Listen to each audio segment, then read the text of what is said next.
हुआ करती है। बाकी सर की जुओं के हवाले से अर्ज़ करता हूँ।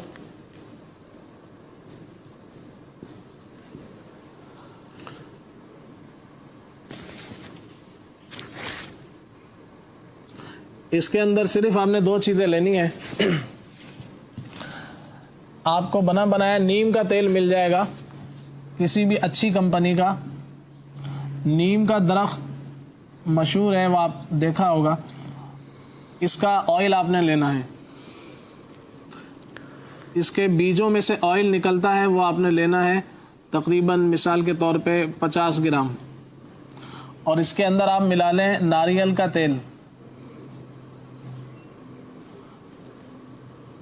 ये भी आपने इसका हम वज़न ही लेना है 50 ग्राम। इन दोनों को मिक्स कर लिया जाए और मिक्स करके इसको अच्छी तरह से जैसे सर में लगाया जाए तो इंशाअल्लाह अज़्ज़ व जल ये बहुत ज़्यादा मुफीद रहेगा।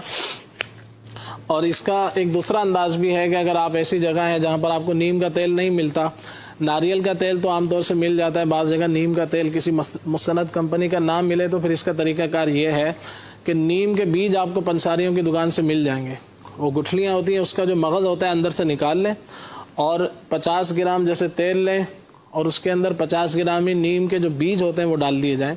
और फिर इसको 3 दिन के लिए धूप में, 4 दिन के लिए धूप में रख दिया जाए। तो फिर उसके बाद अगर इस्तेमाल करेंगे तो इंशाअल्लाह अज़्ज़ व जल ये जुओं के हवाले से इंशाअल्लाह अज़्ज़ व जल बहुत ज़्यादा मुफीद साबित होगा। इसको इस्तेमाल करें, अल्लाह ने चाहा तो बेहतरी होगी। मज़ीद पित्ते की पथरी के हवाले से पूछा गया, तो पित्ते की पथरी का ये है कि इसका ये कहा जाता है कि आमतौर से इसका ऑपरेशन ही होता है और दवाओं से इसका हल यही मशवरा दिया जाता है। जो मोहतात इलाज करने वाले हैं, तबीब हैं, वो यही कहते हैं कि इसका ऑपरेशन करवाया जाए। बहरहाल इसका रूहानी इलाज में अर्ज़ कर देता हूँ। 46 मरतबा आपने पढ़ना है ला इलाहा, लिखना है ला इलाहा इल्लल्लाह। किसी कागज़ पर ला इलाहा इल्लल्लाह 46 मरतबा लिख कर इसको पानी में डालकर इसका पानी पिया जाए। पित्ते में, गुर्दे में कहीं भी पथरी होगी इंशाअल्लाह अज़्ज़ व जल इसकी बरकत से निकल जाएगी।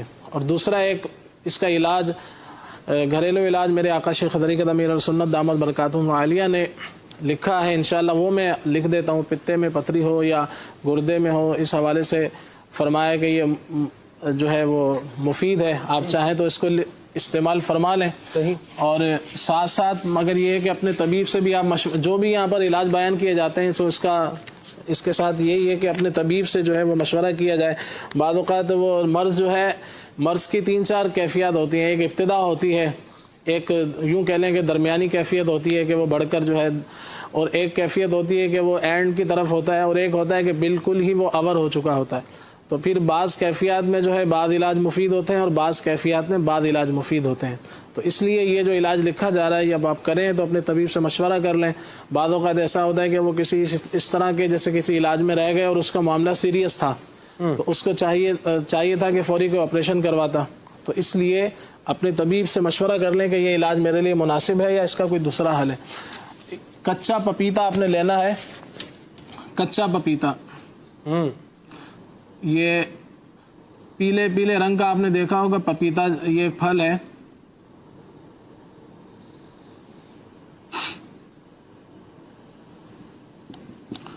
कच्चा पपीता आपने लेना है। ये 10-10 ग्राम दिन में 3 बार, ठीक, दिन में 3 मरतबा कच्चा पपीता आप इसको छोटा बारीक कर लें और या चाहें तो इसको पीस लें। अगर पीसना ना चाहें तो फिर अच्छी तरह से चबाकर दांतों से इसको इस्तेमाल करना है। 10-10 ग्राम कच्चा पपीता आपने लेना है और इसके अंदर जो है आपने इसके ऊपर इसके साथ सफ़ेद या काला नमक आप ले लें और इसके साथ काली मिर्च, ये थोड़ी थोड़ी छिड़क लें। कच्चा पपीता 10 ग्राम लें, थोड़ी सी इस पर काली मिर्च छिड़कें या काला नमक वगैरह या सफ़ेद नमक जो भी मिलाना चाहें वो इस पर छिड़क के, अगर हाई ब्लड प्रेशर का मसला नहीं है तो फिर आप काला नमक छिड़क लें, वरना काली मिर्चें छिड़क कर इसको दिन में 3 मरतबा इस्तेमाल करें। अल्लाह ने चाहा तो इंशाअल्लाह अज़्ज़ व जल इस हवाले से मुफीद होगा। बाकी है कि आप मजीद इस हवाले से अपने तबीब से भी मशवरा फरमा लें। सल्लल्लाहु अलैहि हबीब सल्लल्लाहु तआला अला मुहम्मद सल्लल्लाहु तआला अलैहि वसल्लम। आइए